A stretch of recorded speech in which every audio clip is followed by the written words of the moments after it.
Hot dog. What does sequences of zeros have to do with computer science? I went to college to study computers, not giant letter E's.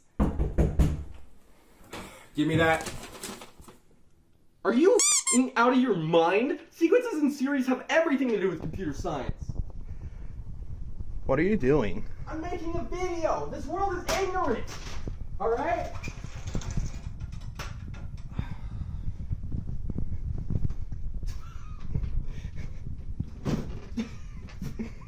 Okay, I think.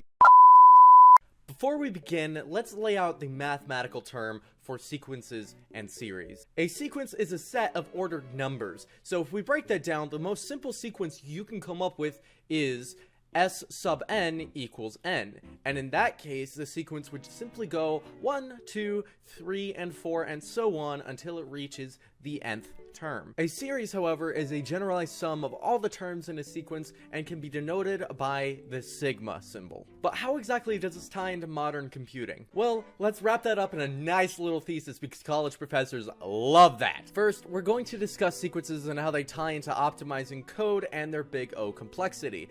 After that, we're going to go over the Taylor series and how it has been used in computer graphics, and finally, the math behind deepfakes. So, let's begin. My dear Professor once told me, a wee pupil of computer science, that a programmer, once he has created a working algorithm, should then document his code so it is clear for others to read. Now, because I'm not talking about English or basic communication skills,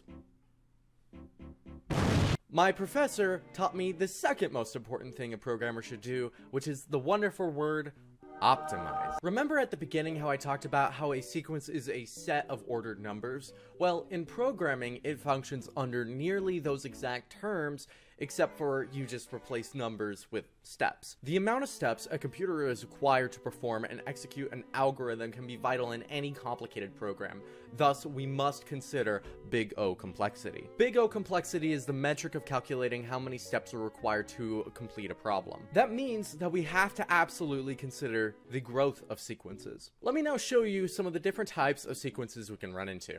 Simple algorithms could run on only n number of steps. Simply put, if we were searching for a list of numbers linearly, we would check each number one at a time. However, what would happen if we just slapped some nested loops into that sequence? What would happen? Well, we would create a growth in that sequence. For example, we could have a quadratic sequence, which means the amount of steps our program has to perform would be listed as n squared.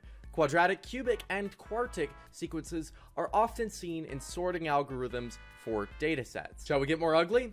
Well, now we could get into factorial sequences, which are the devil. To be quite frank, there isn't anything that is much worse than O sub n factorial. Simply put, just due to its growth rate. By understanding sequences in calculus as a computation of a set of ordered numbers, you will be able to understand exactly how we can optimize programs and measure their growth. But now that we've covered sequences, let's move on to graphical programs and the Taylor series. Even though we switched topics, optimization still has to be a part of the conversation here. The purpose of the Taylor series is to approximate values that would be extremely difficult to compute either by hand or even by a computer. Take, for example, this ugly algorithm that I am not gonna read because it is way too hard to just read. So in turn, because I don't actually want to do the math problem and figure out what the exact value of it is, we could use the Taylor series to approximate it. So how might we apply this to computer science? Well, let's consider the concept of true lighting in video games. Video games, especially modern ones, are among the most computationally expensive programs, I said that right, that you can run. And you can certainly thank graphics for that. Yeah, you remember that whole ray tracing fad that Minecraft took advantage of and tried to make it look like the game how you thought it looked when you were 10? Do you also remember the fact that it died faster than it even began because not only did it not release on the Java edition, but you could barely run it at playable frame rates, even though you probably sold your kidney to get one of the new graphics cards nowadays? Well, there's a reason for that. Real-time ray tracing sought to get closer than it has ever been seen before to true lighting, which true lighting, to clarify, is the concept of getting your precious God rays in the exact correct positions. And that naturally costs a ton of processing. Now, in most cases, lighting usually uses the Taylor series in order to approximate the exact position that each pixel of light should go to. And it also makes it so that way anything that is less than a NASA supercomputer can actually run it. And if you can run it on more potato-like computers, you can naturally reach to more customers. Even though RTX systems use the Taylor series and other series like it in order to get pretty close to true lighting, frame rate still drops significantly under the workload due to the algorithms being far more specific in their operations. So the nice lighting you get with a decent frame rate is mostly thanks to the Taylor series, but we should also talk about a different type of graphical production known as deepfakes. First, let's define a deepfake. A deepfake is a deep learning artificial intelligence algorithm that is used to replace the likeness of one person with another in a video or other digital media. Now, how exactly does this work? Well, I figured I would let an expert in psychology cover this one, introducing Dr. Phil himself. Thank you, Mr. Sneddon. I'm Dr. Phil, and I wanted to talk to you all about deepfakes. Computers might not be my field of expertise, but in order to perfectly replicate a face and voice, they use what is known as generative adversarial nets, or GAN for short. Yes, we'll try to replicate a distribution notated as P of G that tries to replicate a distribution of the dataset notated as P of data. Then it will try to use a discriminative model that acts as a sort of Turing test, constantly trying to figure out which data is counterfeit and which is legit. Usually, GANs are explained with counterfeit money, with the fake cash still having properties of real money. Over time, GANs have evolved to come closer and closer to replicating perfect replicas of things, and they are now capable of even replicating complex types of data, such as video and audio. But how might we come to telling the difference between what is real and what isn't mathematically? Mr. Sneddon, you can take it from here. Thank you, Dr. Phil. In order to tell the difference between what is real and what isn't, we can use error functions. We first will define a classification, which is a label of a piece of data.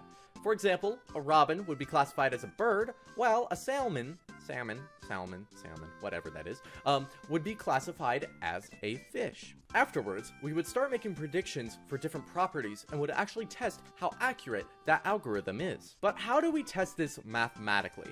Here is an example of an error function testing the error between two log functions flipped on the x-axis. This error function will end up giving us a value that informs us of the minimum and the maximum of these two functions, allowing us to accurately determine how they might be similar and how they might be different. Keep in the back of your mind that a computer will perform millions upon millions of these error approximations on a deepfake. What I was showing before was a relatively simple error detection method. After this, the GAN will take what it's learned from the error function and start adjusting itself, so in turn it can produce more and more accurate replicas. Often while doing this, it will be using series-related approximations the entire time. And that, my friends, is how deepfakes are made with mathematics, by having a GAN use error functions and using the results to teach itself how to move forward. Oh, I get it now. Well, that's good. But what does algebra have to do with computer science? No. Our actors are currently having a civil discussion about mathematics and computer science. Apologies for the inconvenience. But if you enjoyed their performance today and you are a college professor, be sure to grade this video as you see fit. If you aren't a college professor, be sure to like, subscribe, and comment your love or hatred of calculus below. Okay, I now have to send kids to the ranch, so boss,